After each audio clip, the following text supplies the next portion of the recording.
Hey everybody, welcome to the ATP project. You're with your host Steve-O and me, Nicole, Nick, whatever you want to call me.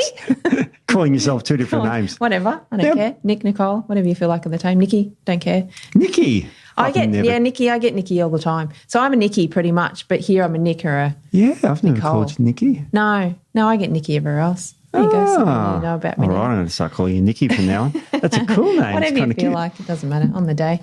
And guess what we're talking about today as I flex to the camera? That boulder, Steve-O. We're talking about building muscle today. No. So I don't need to listen today. No, you're done. I'm so you're all over ripped. it. You're the expert. For those people who just listen and don't look, I'm a ripped guy. Completely ripped. I know, he struggles to get through the doorway. Yeah, it's having to go sideways. It's just ridiculous. Too much muscle. Too many girls are trying to pick me up at the gym and, it's That's awful. Right. I know. All the time. You're just the eye candy for everyone, Steve-O. That's it. I don't wear glasses. I haven't got grey hair and I'm not balding either. No. So, I'm not married either. Just terrible. But yeah, building muscle. Who wants to build muscle? Literally everyone. Well, I think a lot of people do. And if they don't, then they should be. Yeah. Yeah, because it's very important for so many different things. And there's an elephant in the room. What about girls? Because they want to build muscle too. They want to, and they use different terms, but they tone up. Now, toning up means building muscle. Yeah, it does. Yeah. And muscles look great on a woman. Yeah, well, I mean, muscles look great on everybody. They do. And it's, you can lose weight yes. and then we can talk about sarcopenia and things like that as well. But you can't really change your body shape if you don't work on building muscle. Good. Yeah. So. And you get rid of the wobbly bits and all that at the same time. But the muscle gives you that beautiful shape that everyone wants. And we all want to build. I went to the gym this morning because I wasn't there for shits and giggles at 4:30. I was there to build muscle.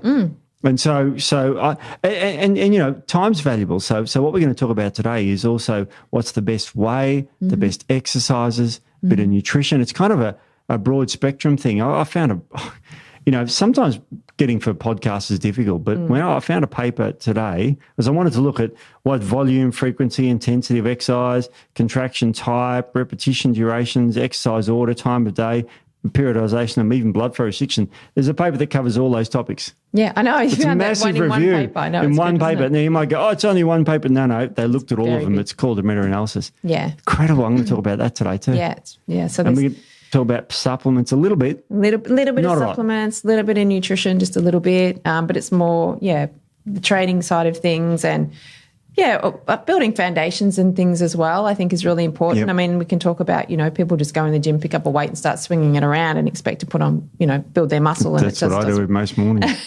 unfortunately. But it's amazing because, Nick, you're a naturopath, but you're also a personal trainer, qualified. You got a Cert 4. I'm certified personal trainer, yes. I don't train people anymore, but for a long time I was training people in the gym. I started there before I even went into natural medicine. So, yeah, as a trainer for a long time. I've been qualified for, I don't even want to think how old I am now. It's about 25 plus years. So you did it when you were 2? I did, yes. I did do it when I was 2. That's right, Steve. She's 27 now. I started with the little plastic dumbbells. Good. Cute little baby. Yeah, that's right. But that's great because there's a bit of a slant to that today about what we do in the gym, how we do it, when we do it, all this sort of stuff. It's all covered. There's literature. We're going to talk about diet. We're going to cover absolutely everything. And I got your notes this morning, and the very first thing you put on your notes there is mindset. Yes. I just went, I didn't even look at that. Yeah. What an idiot. Yeah. It's really important. It is really important. So that's why there's a lot more to getting in and training than just getting your gear on and going, I just want to build some muscle. I want to change my body and then walking into the gym, picking up some weights and starting to, like I said, throw them around or, train with your weights without really knowing, setting the foundation, I guess. And mindset is a huge one. Yeah. So I think mindset and mindfulness, kind of a crossover there. So mindfulness, when you're talking about training, is really important. Right. So, there's so many people walking around that they're really oblivious to how their body works, what their body's doing, what's happening in their body. They're not really tuning into the feel of, what's happening, or you're not conscious of, when you move around, how your body moves and how it works. And when you breathe, when you really notice taking a breath into your chest and that sort of thing. And it all comes into play when you train, believe it or not, because the more mindful you are and conscious of your body, that the better results you'll get when you actually train.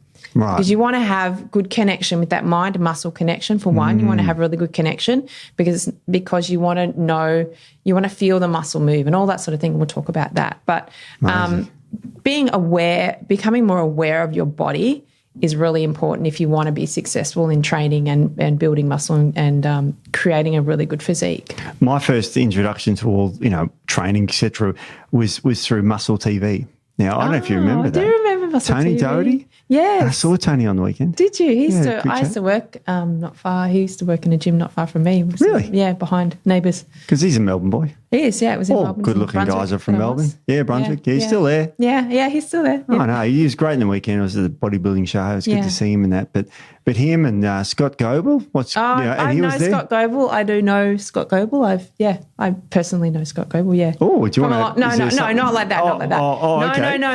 Okay. Just through the industry, long time ago. Yeah, he's amazing. Very clever guy. Actually, big guy. I'm glad you said clever because I've watched some of his videos and I love it. He's so entertaining. When I spoke to him once yonks ago, I said, and I said, you're really good on the camera. Is there something, And he goes, what do you mean for a dumbass bodybuilder or something? He said that, not me. So, but it's like, no, he's very good. He's very good at explaining things, and he's great. He was great. And geez, he had a physique too. And I know he's very big guy, very tall, very structurally large guy, and then very good. Yeah, I saw him on the weekend. I didn't chat to him. I don't know him that well, like you. Yeah, I don't know him that well. I've had things to do with him, but in the past. But I wouldn't say I'd ring him up or anything. He wouldn't remember me now. But 15 years ago, I did some things and dietary stuff, and he helped me with some things. So he's smart guy. Smart guy, really lovely guy too. So these guys, with the introduction to me with this mind muscle thing where. And because before that, I didn't really understand it. And it's like when I'm at the gym now, I focus what I'm doing at the expense of everything else going on around me. And you just, I'm doing bicep curls, I see it. But I remember doing them this morning and I'm going, just focus on that. And it is that connection. It really helps. Yeah. And some people really struggle. I mean, when I was training people and they were new to training, they would really struggle to get that mind muscle connection because it takes a little bit of work and a little bit of training to be able to do that. But it's super important because you want you get better growth and better development if you are, really focusing on that muscle. And getting the foundation right is kind of what I like to do with new, people that come in that are new to training. So you want to look at, you want to look at their foundation. You want to look at their structure, their form, all of that sort of thing, because it all comes into play. If your form's bad, you're not going to be activating muscles well. If you want, you're trying to work on maybe training your chest and you've got a weak back, it's not going to work. So you have to set the foundation before you even start thinking about, well, how many reps and how heavy can I lift and that sort of thing. So it's complex shit, this lifting lead and putting it down again or steel. There's a lot more to it. I mean, you could just walk into the gym and pick up a weight and throw it around, but it's not going to work well for you. No. You're not going to get the development that you're after. I think it was Scott or Tony, one of those guys said that the weight is not, forget about the number, it's a tool. Yeah. Yes. So the best weight or tool is for your job. Yeah. Like you don't use that for a hammer. No. Because it's not that. So and Tony always used to say, leave the ego at the door. Yes. Because you start lifting too heavy weights, you can't do it. You lose form and all that sort of stuff, which can cause bad injury. Bad injury. So that's one thing that we teach initially. And, there's a lot of amazing trainers out there. There's a lot of trainers that maybe aren't as amazing. Some of them gone. And I know a while ago there was that big boom of everyone wanted to be a personal trainer. So they went and did the 12-week course. And then they were in the gym training people. I mean, I've seen people that did the course that have never set foot in a gym. And even when they did the course, they didn't actually go into a gym. So they're walking in and training people that have also no idea. And so they're just like, going through the motions, tick, we do that exercise. They're not looking at form. They're not looking at their structure. They're not looking at where they might have weak points, that type of thing. They're not looking at their range of motion.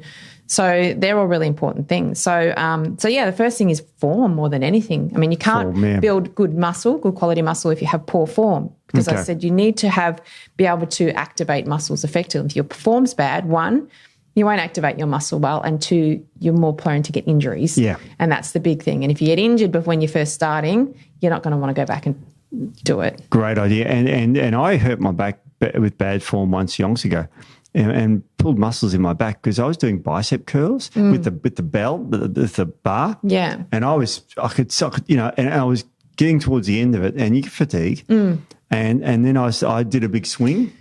Yeah. You know, like, is everyone under, I don't know if they're listening, they can understand, but you lean forward to get the leverage and use your back to lift the bicep muscle, which I doesn't, and I did it just, I don't know, I was stupid or egotistical, trying to impress a girl or something. I don't know what I was doing there.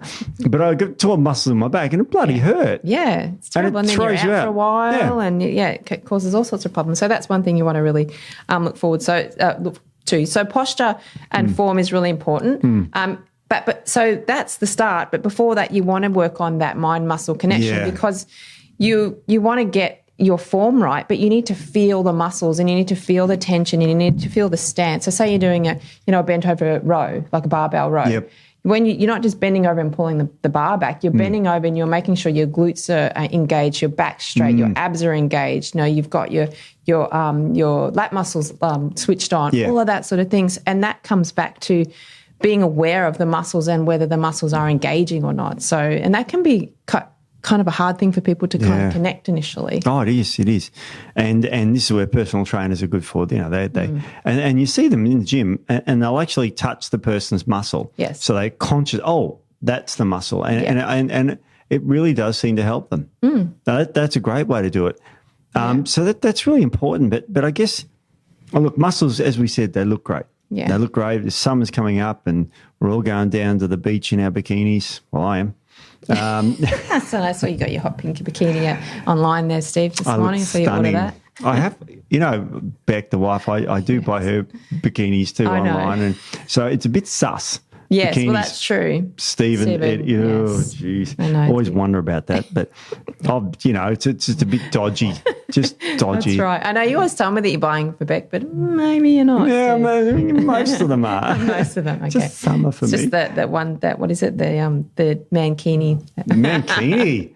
Now you're talking like that Borat with the green that's right, the sling thing that went up his... Anyway. Exactly, yes. But apart from looking hot, why is muscle important? Like what we actually need it for our health, don't we? Yeah, muscle is incredibly important. So it's basically the more muscle we have, the more metabolically healthy we are. So it controls, metabolic function, it regulates our blood sugar, body composition, ability to break down, our macronutrients. We have to have a good amount of muscles. As we get older, the more muscle we have, the less inclined we are to have an injury. We'll want to fall when we're older because we have more musculature helps us with our balance. And if we do fall, we're less likely to break something. And if we do, we're going to repair a little bit easier than say some people will break a hip when they're older. And that can be what causes them to, die. Well, it does. A lot of people, if you break a hip, you can't come back from it. No, the statistics on that are quite devastating. And my wife is a nurse in the hospital. They say once they've fractured a hip, often usually woman dies. Yeah. And it's like because it's the stress on the body that it doesn't need, and the body just goes downhill from there. Because when you're in your 80s and 90s, you literally, sounds awful, but you're dying anyway. Yeah. You're at that age where you could go any second, and a little bit of a stress like that knocks you over the edge. Yeah. So it's good for bone health too. Good for bone health. I mean, it supports the bones and it pulls on the bones, it strengthens the bones. Yep. And it's the best anti-aging. Yeah, it is. You could have. Muscle mass. And the muscles are there's two sort of I don't know factors with muscles. There's size and strength. Yes. Yeah, you want to talk about that because that's an interesting dichotomy. It is interesting. So there's something called hypertrophy, which is muscle growth. So that's growing bigger muscles. And then we have strength. So you can have big muscles and not be strong.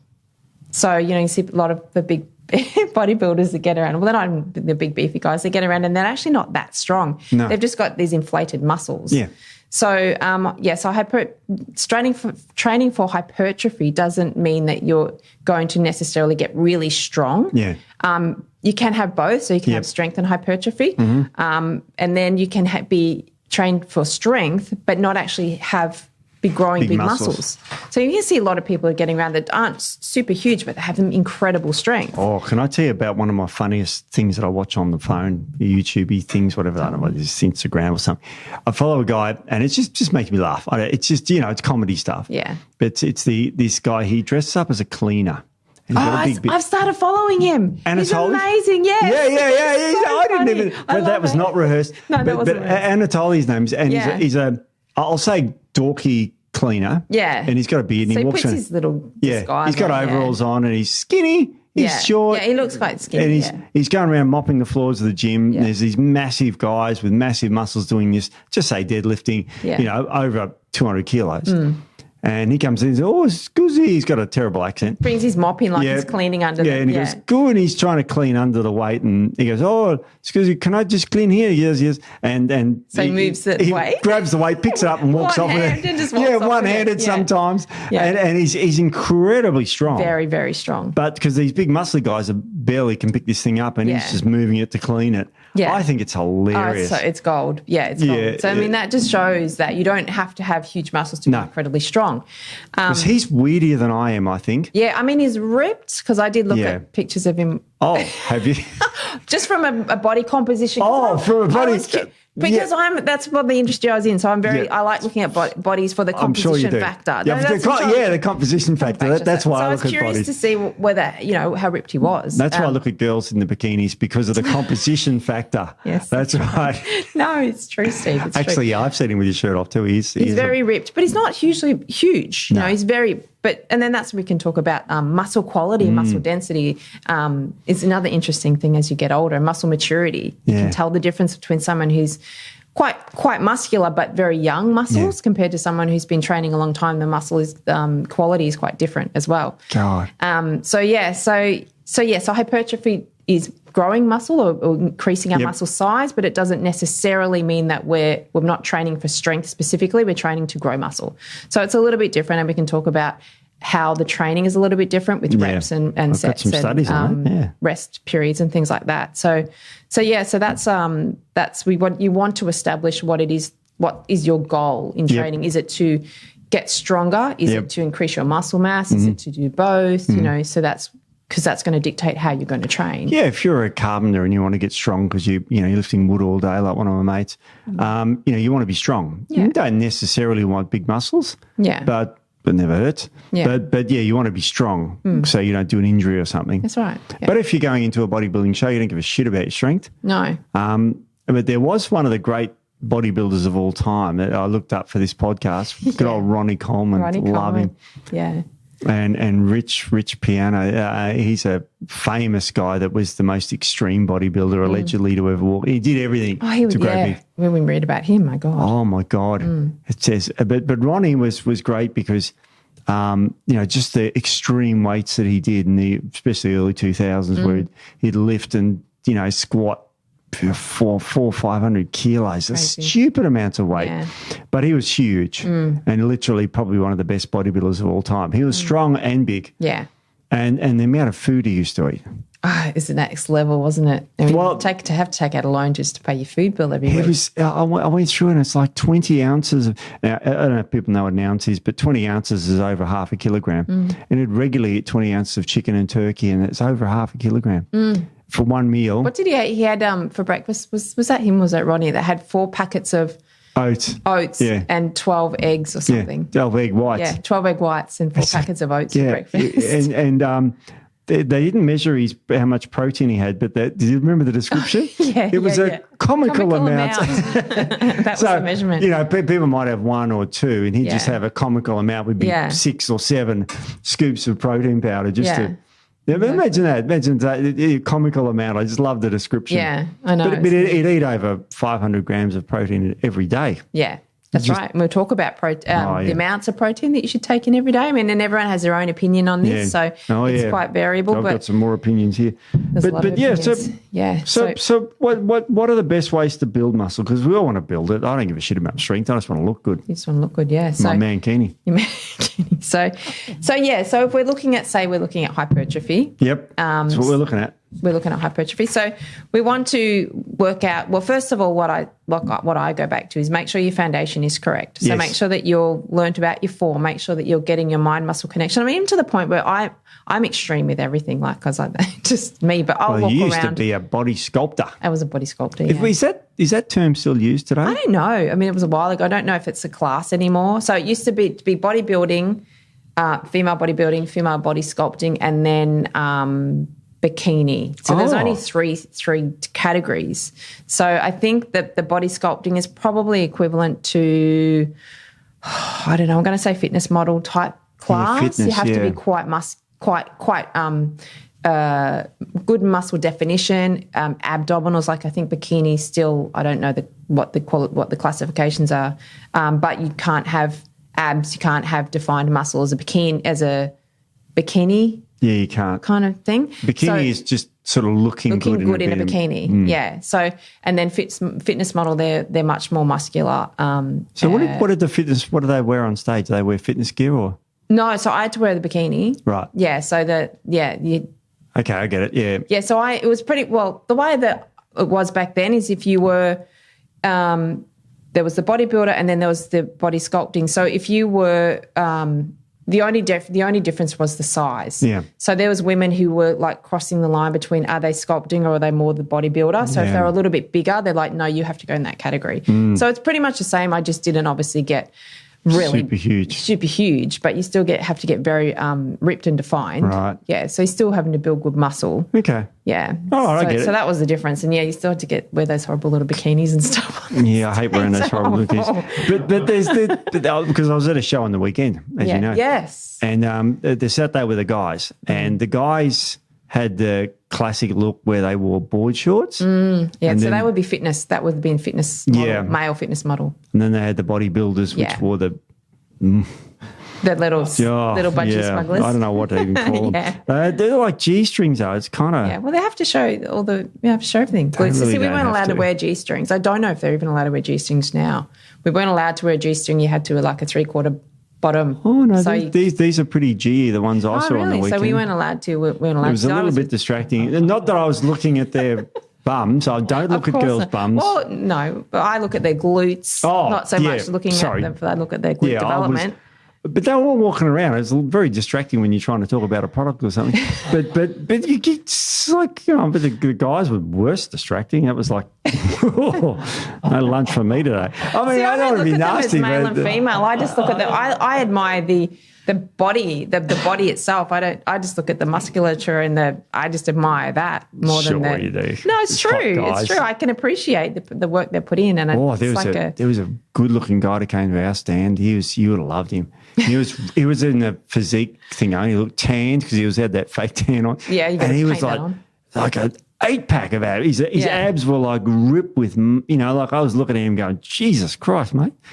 And, and he came back and he came second. I don't know who came first. I thought he was number one that I saw, but holy mackerel. Yeah. He did great. He looked magnificent. Yeah, they look amazing. And there's a lot of work that goes into it. I mean, and some people that want to compete, they don't realise the work that goes into it. It's a lot. And a lot of it is mindset.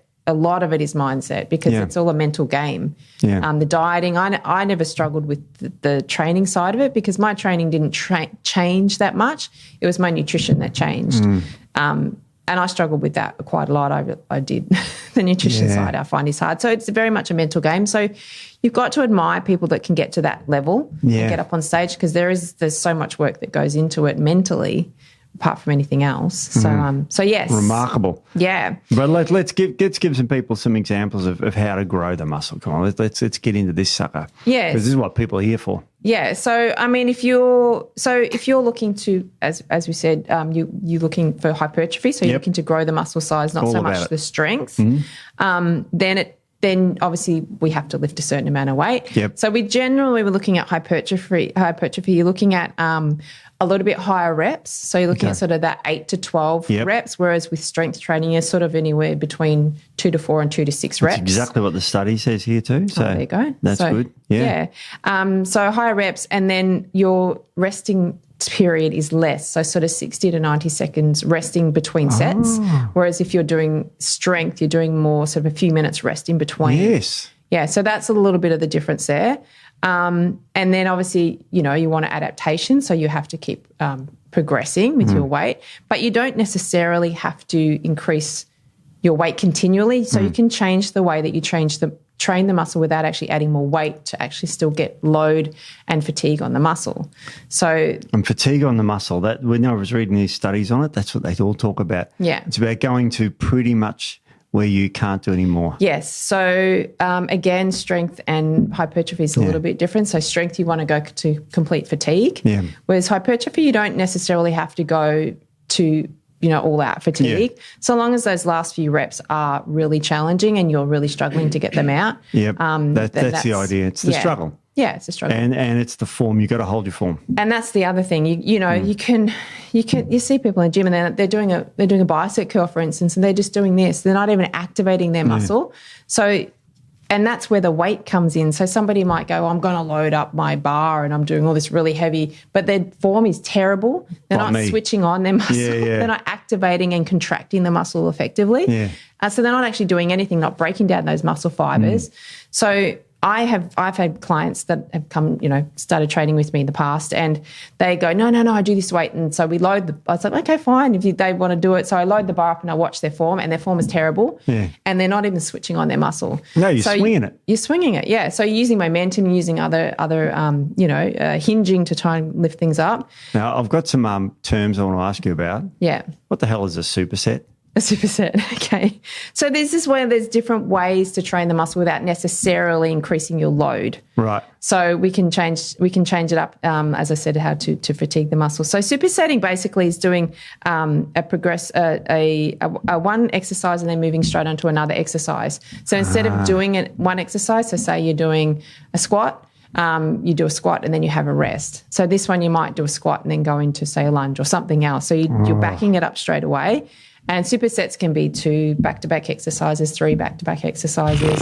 So, and that really does fatigue the muscle, burn it out without actually adding extra weight. Yeah, so you lessen injury in that. It's a good idea. Yeah, so and it works the muscle in a different way. Gotcha. So that's one way to do it. What about what's a drop set though? You drop that on your toe? Or? Well, I have. I have done that. I bought it wasn't long ago. I bought a new phone. I had it for one day, and I was in the gym, and I have because your Apple phone. Yeah, because now you have to have the ear things that are, back in the day I never used to use them, but they had the Bluetooth. So you have to have your phone close to you for your music. So I had it beside me and then dropped the dumbbell straight on it. Yeah, it's only 2 days old. Yeah, it all smashed. Oh, yeah, I was really annoyed. Was that an iPhone? Yeah, it was an iPhone. Oh, Jesus. Yeah, so that's not a drop set. I use the cheapo Oppo phones. Oh, there you go. Because, just to plug there for... No, they're fine, but, yeah, they're pretty cheap. But Beck smashed hers in the gym, so I had to buy her a new one. Did you?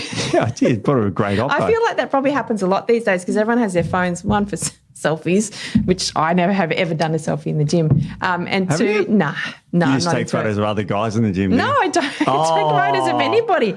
I'm in there to train, Steve-O. I don't do any of that. I don't take my phone to the gym. I have to because it's the music, my earpods. Sometimes in the afternoon if I go, but in the mornings I don't take my stupid phone. I put it on charger. So. I like the music because I like to, and that's another thing. I block everything else out.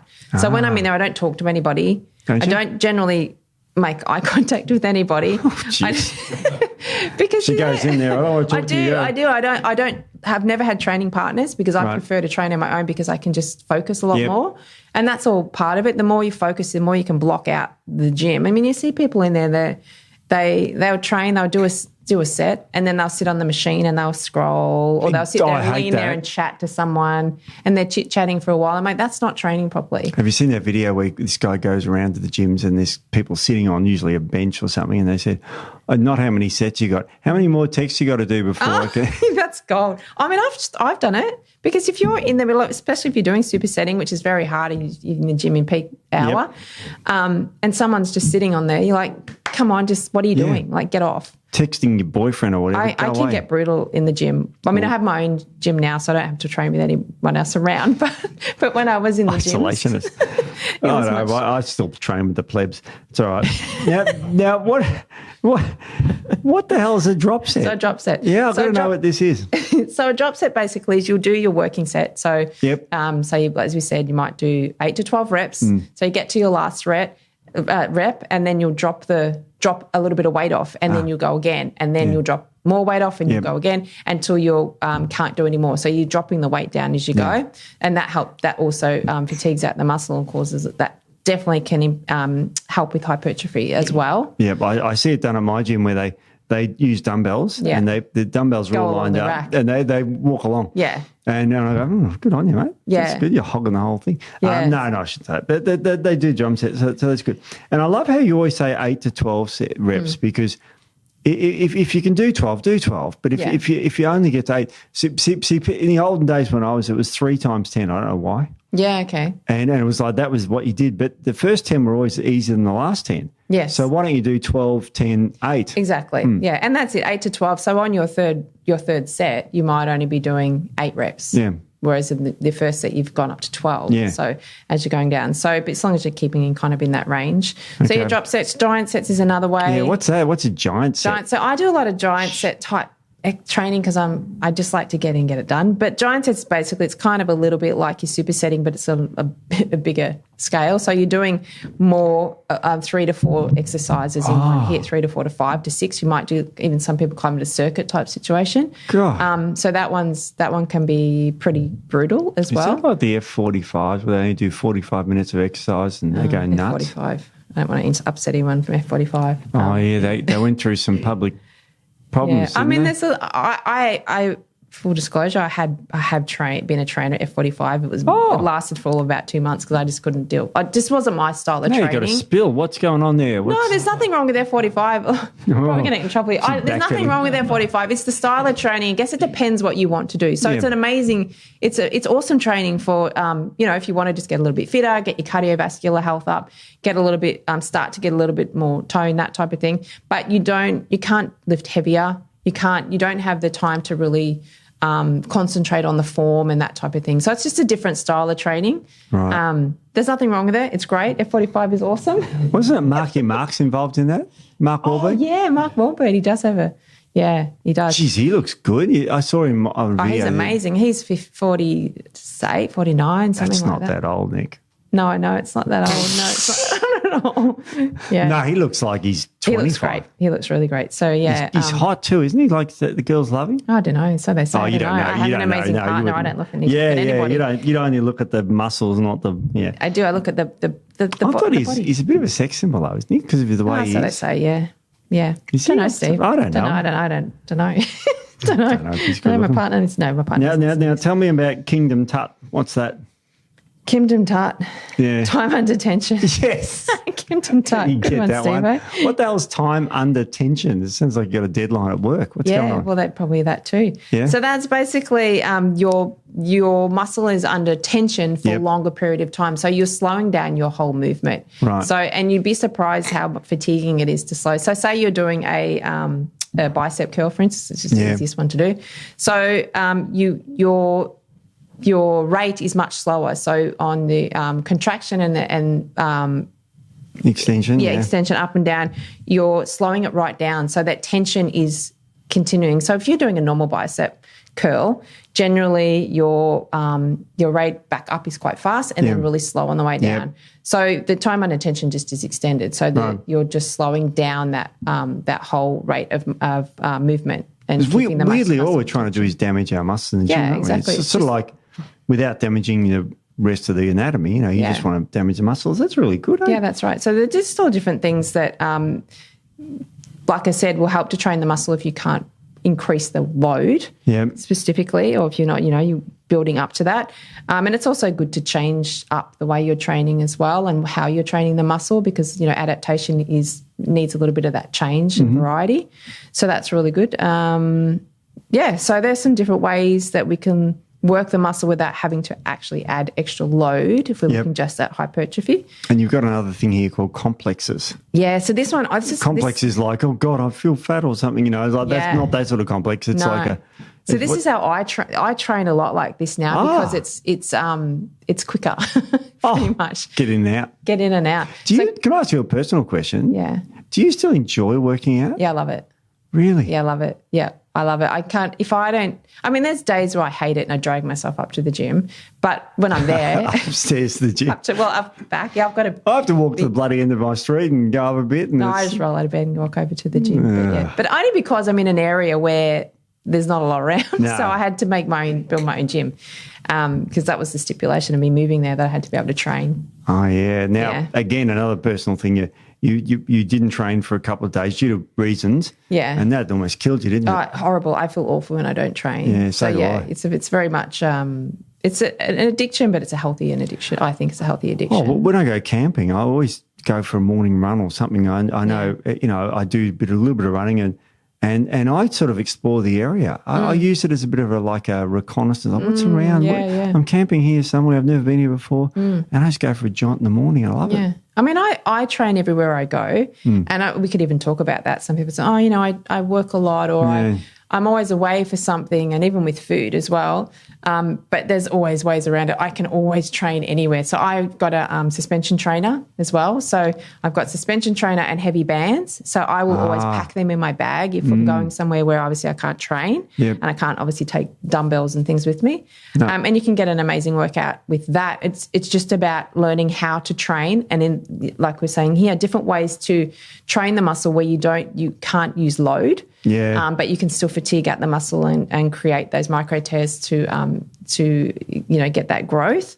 So you can do it. There's always a way to do it. It's just a matter of how dedicated you are to do it. I was camped in the bush and I did some went for a run, and I thought I haven't done any upper body work, so I did push-ups. Yeah. And I got these large rocks and I did side raises because they were too light for biceps. Yeah. But once you put your arms straight out and do it slowly, it burnt, so I got something done. Yeah. And the worst exercise is none at all. Well, that's right. Yeah. And it's the most dangerous. It's dangerous not to exercise. Yeah, it is. So there's some different ways that we can look at training. Yep. Now, so with biceps, I'm going to do a bad example. You don't just do that, don't you? No. You don't just do the top part or the bottom part. Well, you can do 21s. Have you ever done 21s, Steve? What the hell's 21s? 21s. So that's when you do seven, you're training the top half of the biceps. You do seven reps. Then you drop down and you do the bottom half and 7 reps. And then you do 7 full reps. So it's 21s, and they burn like they burn a lot. Burn a lot, yeah. Burn a lot. But yes, range of motion is really important. And you see this all the time in the gym for a lot of people. And a lot of people are great, but a lot of people, you get in there. And if you see people do this, I mean, people listening aren't going to know, but say a bench press and they're just doing this. Oh, yeah. So they're doing like a half press. So they're not, coming down and touching the bar to their chest, that type of thing. And I hate to say it, girls do that more than guys. And I don't know why. Yeah. I think they don't have in bench press. The other things, they're way more range of motion. But the bench is an interesting one. I don't know why it is that. Well, I mean, also, and that comes back to the weight. So are you putting too much weight on than you're actually capable of doing? And I didn't say before, but when I had, people come in and I'd say, show me what you want to do then. And they'd do the weight and it was really heavy. And I say, okay, I halved the weight and then it got them to do it correctly and they struggled with that weight. So, and they were lifting double that before, but they weren't doing it properly. Yeah. So they weren't recruiting their full muscle, all their muscle. They weren't going through the full range of motion because, obviously if you're just doing a bicep curl and you're just doing sort of that middle part where you are the strongest, then you're not going to be increasing the full strength of your entire muscle because obviously we can grow the muscle grows in different amounts as well. But full range of motion, so you're stretching that muscle completely and contracting it completely. So you're recruiting all those muscle fibers. That's really important when you're training. So, and a lot of people don't do that. And then it comes back to that mind-muscle connection. So you've got to think about, okay, when you're going to lift the weight, focus all your attention on that muscle. Yeah. And think about, and this is where it's really good to learn a little about anatomy and physiology if you want to really get into training. What is it that muscle's doing? So that muscle's actually pulling up your arm towards your shoulder. That's what the muscle does. It's pulling that up. So focus on that and focus on that movement. And then when you start, you're tensing the muscle to begin with, and the muscle should stay tense the entire range of motion. and then focus on that and just visualize that muscle pulling your arm up. Yeah. A lot of people, and that's where that mind-muscle connection comes in. So, if you're just doing that and you're looking around the gym and you're focusing on other things, I've got to get this ready to go to work and all this stuff, you're not going to be focusing on the muscle. You're not getting the most out of each rep. So as I said, it's like every rep counts. Yeah. And the more you focus on each rep and the correct form and the full range of motion, the more you're going to get out of that instead of just wasting Absolutely. the time. Absolutely. No, it's really, really important that you do that. And there are other factors. And as I said to you, I found this study I want to talk to you about. Yeah, tell me about it. I'm going to have to read this. It's called Hypertrophy in healthy adults, sorry. And it's an umbrella review, so it covers everything. It's published in Frontiers of Sport and Active Living, 2022. Resistance training variables for optimization of muscle hypertrophy. So umbrella review. So this is all about hypertrophy. What's the best way to do? And they categorize these 10 things, or 9 factors that you have to look at. And the first one is volume. And they looked at all the studies on volume. So how much should you train? And they quoted by saying, we recommended to prescribe 2 to 3 sets per exercise, covering at least 10 weekly sets per muscle group, while greater weekly volume does not seem to offer additional hypertrophy results. Isn't that interesting? Yeah. So as long as you're doing 10 sets for each muscle group each week, yes, they say that's enough to elicit hypertrophy. Yeah. Because they looked at people who did loads more, and while there was a slight increase, so if you're a Ronnie Coleman, you'll be in that 1%, but mostly 10 weekly sets at the right amount is really important. And then they looked at the frequency, like how often should you train? And they said, although the modification of this variable does not directly influence hypertrophy gains, significant effect favouring higher frequencies was observed when volume was not equated. Therefore, training frequency can be used as a tool to modify the overall weakening training volume. In other words, it's personal. You could go to the gym like Rich Piana and did 8-hour arm of exercises for 8 hours. Now, I mean, once a week. Yeah. But most people don't do that. No. So they'll go and do arms 2 or 3 times a week. So it starts to fit into that groove of going 2 to 3 times a week. And then they look at the variable of intensity. The choice of light, heavy loads can be made depending on the characteristics of the subject, although always reaching or close to failure is the important thing. So the weight's irrelevant. Yeah. As you correctly pointed out before, it doesn't matter to as long as it goes close to failure. Yeah. So as you correctly point out. Yeah. The other one was contraction type, which is concentric or eccentric. Yeah. And they both are good. But here's the weird thing. They found that you got much more muscle damage on the downward movement. Yes, because that's when your muscle is weaker. That's the weaker part. So, so pulling up is much easier than dropping down. And it's same with other parts, other body parts as well. So with the chest, so the pushing up is the strong part and the coming down is the weaker part. So, And so the coming down part on the bench press is more important. So when you see people and they'll push it up, and then they'll just sort of drop it down. Yeah. You don't drop it. You have to go slower. Yeah. And that's important. And then they did the repetition duration, and you're correct again when you said before. It seems to be appropriate for hypertrophic adaptations, such as half to 8 seconds. But they don't recommend you go longer for 10 seconds. So don't do 10-second bicep curl. Yeah. So, but you can do it for a few seconds. So about 5 seconds seems to be really good. Yeah. Interesting. Yeah. And then they looked at the time of day. When's the best time of day to exercise? This is a bit of a contentious kind of thing for some people, isn't it? They addressed there was no evidence in favour of a specific time of day, morning or evening hours, for hypertrophy adaptations. But they did say it comes down to the personal preference. Yeah. So as long as you get to that damn gym. Now, I think you're a morning person, aren't you, with exercise? I train early and I train fast. I do weight training fasted. Yeah. A lot of people can, a lot of people can't. Yeah. So, and it is purely comes down to what works best for you. Yep. I mean, I know I just can't train in the afternoons. I don't have, my energy is just not there. And my focus isn't there either, whereas first thing in the morning it is. So some people, they go much better in the afternoon. So you need to go with what works for your body, your physiology. Yeah. I mean, absolutely correct. So whatever works for you. Again, the periodization. So it comes down to there was no reason to how often you go, how long, as long as you get the sets done. Yeah. So that's important too. And the last thing I think was that was interesting one where they did the blood flow restriction. You know, they cut the blood. Oh, okay. Tell me about that one, because this one's interesting. I'll read it out for you. It says, seems appropriate to use this technique in widely experienced subjects or those who cannot use heavy load, i.e. injured athletes. Isn't that interesting? It's an interesting, look, I looked into that a little bit. I'm of the opinion, and a few people are, that it can be dangerous. Yeah. And it's exactly what they said. You need to be probably very experienced at training to know how to do this, because it can cause, because you're essentially cutting the blood supply off. Yeah. So you need to be very careful about that. So, that's an interesting one. Yeah. It's an interesting one. So that was that paper. That was very interesting. Now, I want to ask you about, we should get on to nutrition for the last part of the talk.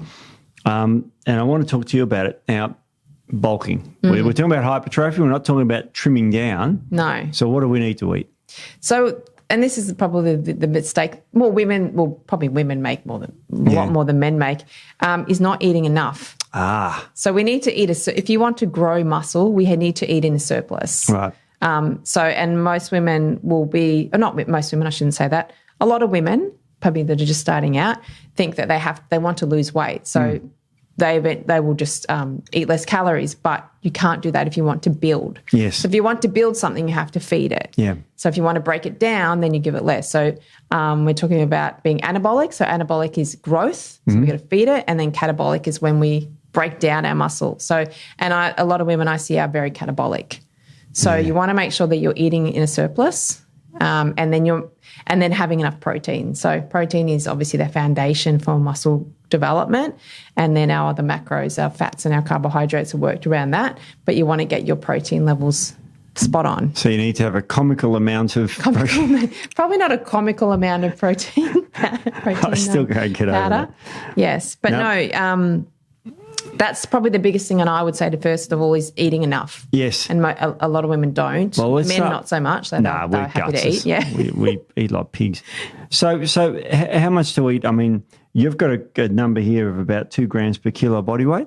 Yeah. The studies agree with that. Yeah, 1.8 to 2.2, somewhere around there, probably on the higher end. And obviously as we get older, we need more protein rather than less. I think we've spoken about that in the past. Yeah, you do. So even up to 60, 70, you could be up to 3 and 4 grams of protein per kilo body weight. That's fine. So I'm 70, what's that? I better round it off, 80 kilos. Mm-hmm. So if I have 2, that's 160 grams of protein. But that's not 150 grams of steak, is it? No, that's exactly right. So it's not 150 grams steak. Yeah. It's 30 grams of protein. So 30 grams of protein generally for most animal proteins works out to be about 110, 120 grams of the actual meat or the chicken or that sort of thing. So, it's the actual protein. So, but I say there is a general rule to start with is 30 grams of protein per main meal. It's just an easy way to think about it. And then you can, if we're honing a little bit more with the body composition, then we look at that further. But for people starting out, 30 grams of protein, breakfast, lunch and dinner is a good start. So, I mean, obviously if they're quite tiny, then you probably might be looking at that. But yes, I would generally go for about 2 grams per kilo, probably even a bit more for me now, 2.2, because I'm say it. Not as young as I used to be. Okay. So, and particularly women, when they're getting to that perimenopausal and then particularly postmenopausal phase, they actually want to be increasing their protein quite significantly because muscle loss is accelerated postmenopausally, and obviously muscle is really important for postmenopausally for bones and all that sort of thing. All the girls listening to you now are going, but I'll put on weight. Oh, yeah, that'll. And I'll get fat. I mean, I think we've done in previous podcasts in the past, looked at studies where higher protein does not cause fat gain. Fat gain, yeah. So no, you're not going to put on weight. The protein itself is, so when you're looking at designing a meal, you want to get your protein right, and then you want to add in your carbohydrates to suit your goal, and then what's left over we do fats. Yeah. So that's kind of a very basic way of looking at protein and how to construct a good macro balanced meal for your goal. Yeah. So, but no, just adding all that. The thing about extra protein is actually it's higher satiety. Yes. So people don't get as hungry, so they actually don't eat as much anyway. So a lot of people find that when they're increasing their protein, they don't have any issues with I'm hungry or I feel like I'm going to put on weight or all of that sort of thing. They actually just feel much better. Yeah. The other thing with protein you've got to be aware of is, are you digesting and assimilating the protein? So you can take in your 2.2 grams per kilo. Yeah. But are you even digesting that and breaking that down well? So you have to look at that as well. So if you're having issues with poor digestion, then it's irrelevant how much protein you're taking in. I've got a mate who's a professional bodybuilder, and he has disclosed this on his Instagram thing, but he suffers from Crohn's disease. Yeah, okay. And so he can't have any dairy protein. He has to have collagen protein. Yeah. And he talks about that. He's not sponsored by us in any way, shape or form. But you know, he's the guy that you know, he's actually had to overcome that challenge. And he's still a professional bodybuilder, 132 kilos. Yeah. And we can do it. And we've done digestive podcasts recently. So it's, you know, work on your digestion. So make sure that what you're taking in, your body's got to actually assimilate. Yeah. So we want to make sure. So that's really important when we're looking at taking protein as well. And what about carbohydrates? Do they play a role here? Yeah, definitely. So carbohydrates are really important. So, you know, some people say, oh, you know, I'm just going to go keto or low carb. And that definitely can work for some people and some people it can't. But you need to replace the glycogen in your muscles, particularly after training. Yep. So you work your protein around your training. So in that sort of training window, so your muscles will uptake all that glycogen and utilize it. So, you know, if you're waiting 4 or 5 hours after you've trained to have your carbohydrates, it's not as effective as if you have it around the, you know, post-training. So, and then that's when I said you sort of just work your carbohydrate amount based on what is your goal and, you know, what works for you. So activity levels and all that sort of thing, what your body composition goals are. Right. Yeah, so... Now, we have to, the elephant in the room, just quickly, we're not talking about nutrition here, but protein powders, but where do they come in and how would you recommend people incorporate them if they want to? Yeah, so I find protein powders really effective because, you know, if you are trying to get that extra protein in, and sometimes some people struggle to eat a bigger meal, I use protein, I use collagen, not just because I'm here, but I use collagen protein for all the other benefits and I love it. Yep. But, you know, I always have protein in my protein powder because I have smoothies a lot for breakfast and things like that. And I always make sure I get my protein in a powder. Yeah. So it's really good for people who, one, you know, can't eat that huge that bigger volume of protein if they can't stomach it. You know, in between meals, if they need to up their calories or that type of thing, protein powders are really effective. And there's a lot of research on how well they work for muscle growth. Funny you should mention that.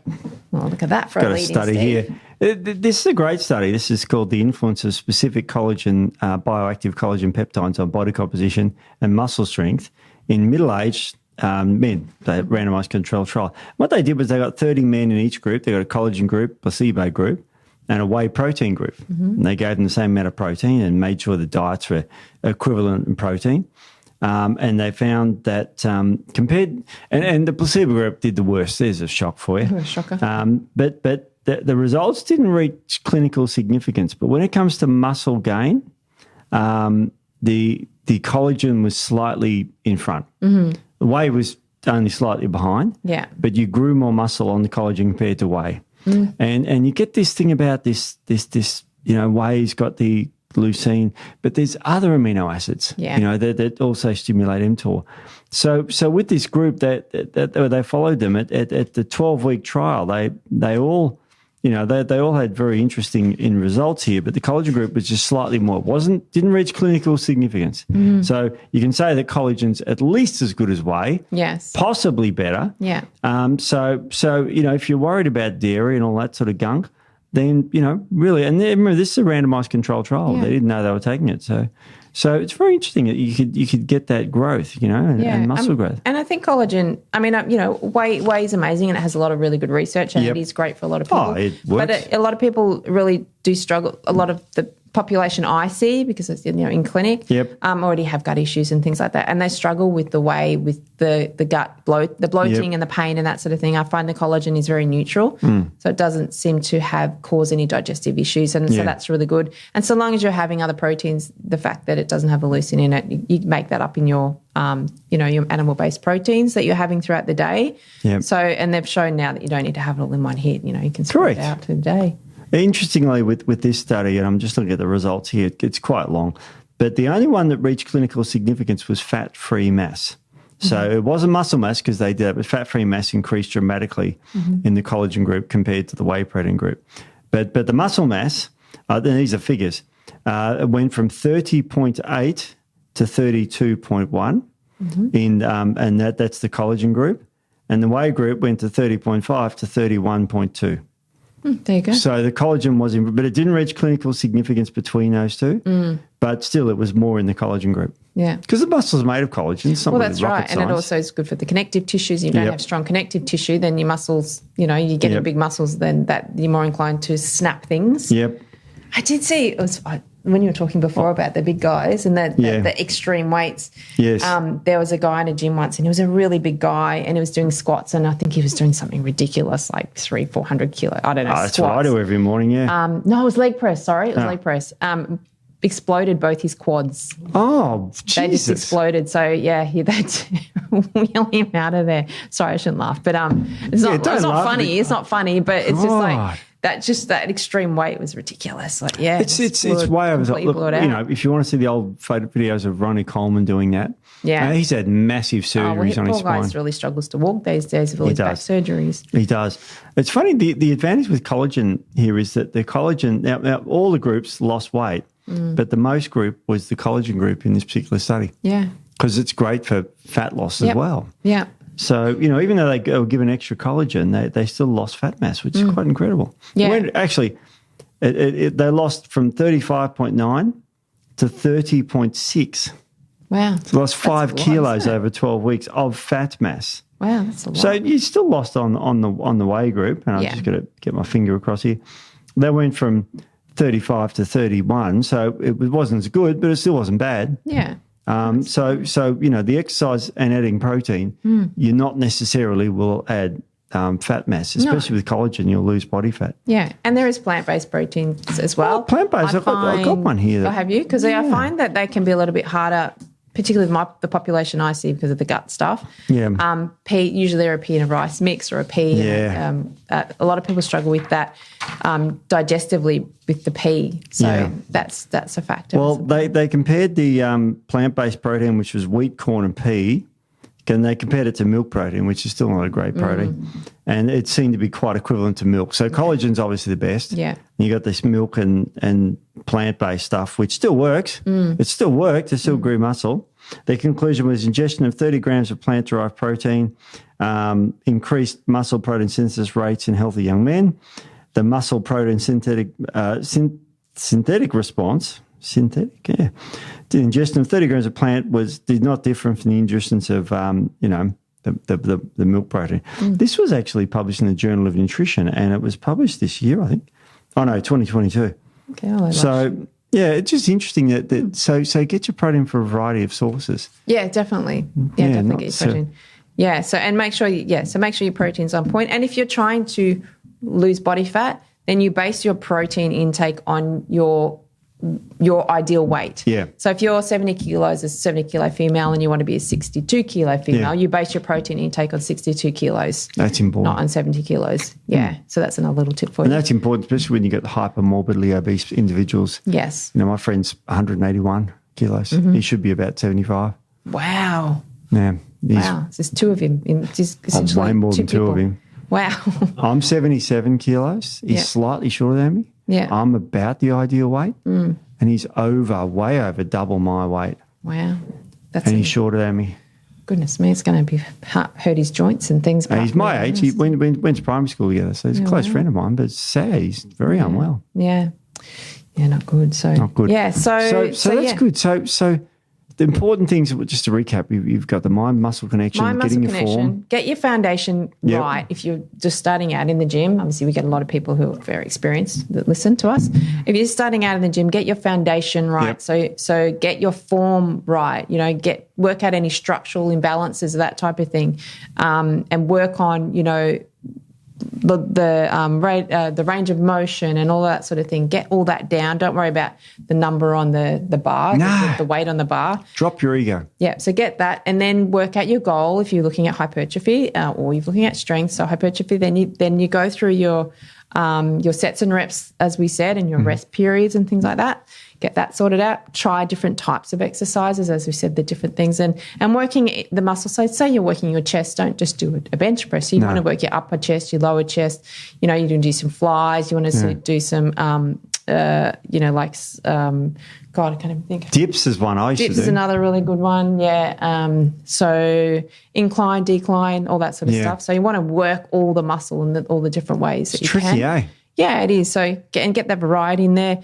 Get your nutrition right. So make sure you're getting that protein, that optimal protein intake for muscle growth, and then get your other macros around that, your carbohydrates and your fats, and work that out. Working on your goal, and make sure you're getting all those other things that are important too. So sleep, stress management, because if you're super stressed and you're not sleeping well, it's going to impact your muscle development. You're probably going to be more catabolic, which means you're going to be breaking down your muscle. Yep. So that's really important as well. You're not going to want to go to the gym when you're tired. Well, yeah, and recovery is something we didn't talk about as well. You want to make sure you're recovering well. And there's, you know, if you're backing it up in the gym and you're feeling awful, or you're training and you find you've suddenly stopped making progress, there are indications that your hormones start to go out of whack, particularly women. There are indications that you're actually overtraining. Right. And then you're not recovering well. So making sure you're getting good nutrition in there. Things like your omegas are really good. So managing that inflammation. Yep. So training is inflammatory, but it's a good inflammation. It's a good stressor on the body. So we work with that inflammation, and then when we're recovering, we want to sort of blunt that inflammation again. So making sure that you're working on all of that. And then it's bloody tricky, eh? There's a lot in it, but you know, once you get your head around it, it's pretty sort good. Of part of life. If you're just starting out, work with a good trainer. Make sure they're a good trainer. You know, if they're not looking at your form and your imbalances and checking things like that, then probably look for somebody else. Yeah. So, okay. Yeah. God, Nic, what amazing! So much information. It's more than you think, isn't it? It's incredible. There's a lot in it. Yeah. Well, that's all we've got time for this week. Yeah, that's all. Awesome. Let's go build some muscle. Let's do it. Let's go have some protein. Not that I need to. Yes, I am actually. All right. We'll see you next week. See you guys. Bye.